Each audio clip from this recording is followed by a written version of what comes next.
दोस्तों नमस्कार। बिहनिया संझा से मैं कौशल तिवारी। देश के सबसे बड़े सूबे उत्तर प्रदेश के पश्चिम इलाके में क्या भाजपा खिसक चुकी है? भाजपा की जमीन नेस्तनाबूद हो चुकी है। आप यकीन करेंगे ऐसा कैसे हो सकता है? 2017 के चुनाव में भाजपा ने यहां से 103 सीटें जीती थी और पूरे उत्तर प्रदेश में 303 सीट, यानी 1/3 सीट इसी इलाके से जीती थी। लेकिन इस बार किसान आंदोलन ने भाजपा के समीकरण तो बिगाड़े ही हैं। लोक दल से सपा का गठबंधन ने भाजपा की नींद हराम कर दी है। यही वजह है कि अब केंद्रीय गृह मंत्री अमित शाह मैदान पर उतर गए हैं और वे एक एक दरवाजे पर जाने लगे हैं। जाट नेता जयंत चौधरी के सामने गिड़गिड़ाने लगे हैं। हालांकि जयंत चौधरी ने साफ कह दिया है कि वह कोई चवन्नी नहीं है जो बदल जाए। उन्होंने भारतीय जनता पार्टी के बुलावे पर कहा कि उन 700 किसान परिवारों को पहले निमंत्रण दो जिन्हें आप लोगों ने उजाड़ दिया है। ये 700 किसान वही किसान हैं जो किसान आंदोलन के दौरान अपनी शहादत दी थी। उत्तर प्रदेश के इस राजनीतिक घटनाक्रम में सबसे विकट स्थिति भाजपा के सामने तो ये है कि जिन किसानों को कुचला गया, उस किसान को कुचलने वाले पर जो आरोप है वे केंद्र सरकार में मंत्री है।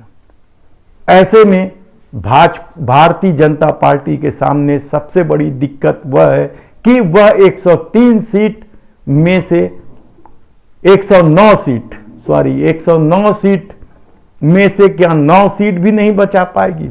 यकीनन जिस तरीके का माहौल है, जिस तरीके का गठबंधन किसानों और सपा के बीच होने लगा है, उसके बाद यह गठबंधन पिछले चुनाव में, यदि 2017 के चुनाव में समाजवादी पार्टी 51 सीटों पर दूसरे नंबर पर थी, तो यकीन मानिए इस बार जिस तरीके से सर्वे सामने आ रहे हैं उसमें बीजेपी 85 से ज्यादा सीट पर दूसरे नंबर पर और 2 दर्जन सीट पर तीसरे नंबर पर साफ नजर आने लगी है। तो क्या पश्चिम उत्तर प्रदेश में भाजपा इस बार 2 इकाई भी नहीं जीत पाएगी? 2.5 का अंक भी नहीं छू पाएगी? सर्वे करने वाले और राजनीति के समझदार कहते हैं कि अधिकतम 21 सीट भारतीय जनता पार्टी यहां से जीत सकती है। लेकिन क्या इससे भाजपा की जमीन उत्तर प्रदेश में खिसक जाएगी? यकीनन यही वजह है कि गृह मंत्री अमित शाह राज्य के दौरे में हैं, एक एक दरवाजे पे खटखटा रहे हैं। वे पुराने दंगे की बात को फिर हवा देने की कोशिश कर रहे हैं। वे केरला में जाकर पलायन की आवाज को फिर बुलंद करना चाहते हैं। लेकिन उत्तर प्रदेश में हालात ये है कि कैराना के जिस पलायन को लेकर व्यापारी वर्ग बीजेपी के साथ थे, उन व्यापारियों के सामने ही सबसे बड़ा संकट खड़ा हो गया है। लोगों ने कोरोना काल में देखा है, गंगा में बहती लाशें, चिताओं की लंबी कतारें, ऑक्सीजन में तड़पते लोग और अब तो बिहार में जिस तरीके से बेरोजगारी को लेकर छात्र आंदोलन होने लगे हैं रेलवे भर्ती को लेकर, उसकी आंच भी अब उत्तर प्रदेश में पहुंचने लगी है। ऐसे में क्या चुनाव परिणाम 10 मार्च का इंतजार करेगा? ये यकीनन सत्य है कि भारतीय जनता पार्टी के सामने किसी भी राजनीतिक दलों की कोई बखत नहीं रह गई हो। पैसा, तामझाम, वर्चुअल रैली और कार्यकर्ताओं की फौज के सामने निश्चित रूप से सपा, बसपा, कांग्रेस सब भाजपा से कोसों पीछे है।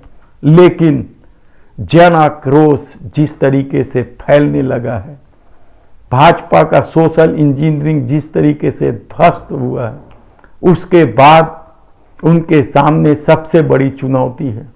और यही वजह है कि यदि जाट नेताओं के सामने पूरी भारतीय जनता पार्टी गिड़गिड़ाने लगी है, तो यकीन मानिए कि मामला हाथ से निकल चुका है या निकलता जा रहा है, जिसे संभालने की आखिरी कोशिश चल रही है। जयंत चौधरी बहुत छोटे हैं, राजनीतिक रूप से भी अमित शाह और नरेंद्र मोदी के सामने कहीं नहीं टिकते हैं, लेकिन उसके सामने गिड़गिड़ाने का अर्थ आप खुद समझिए कि उत्तर प्रदेश का परिणाम किस दिशा में करवट बदल रहा है, और उत्तर प्रदेश जाने का डर कहीं 2024 के लिए खौफ पैदा न कर दे। ये एक बार जरूर सोचिएगा। धन्यवाद।